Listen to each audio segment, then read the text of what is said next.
የስልካችሁ ባትሪ ባህሪያችሁ ሙሉ በሙሉ እንደሚቀይረው ስንቶቻችሁ አስተውላችሁ ታውቃላችሁ? ባትሪው 100% ሲሆን ሁላችንም ፎቶ እንነሳለን፣ ቪዲዮ እናያለን፣ ዓለም እንቃኛለን።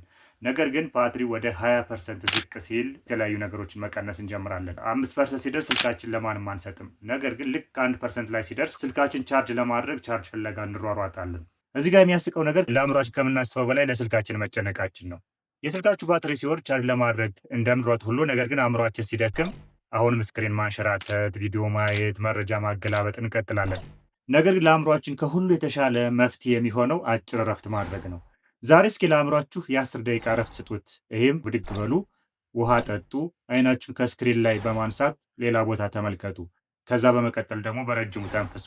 ይህ ማለት ቴክኖሎጂ መጥፎ ስለሆነ ሳይሆን አእምሯችን ውጤታማ ለመሆን ከሁሉም በላይ እረፍትና ኤነርጂ ስለሚያስፈልገው ነው።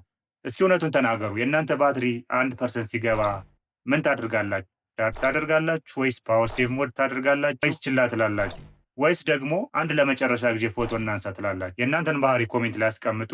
ፎሎ፣ ላይክ፣ ሸር ማድረግ እንዳይረሳ።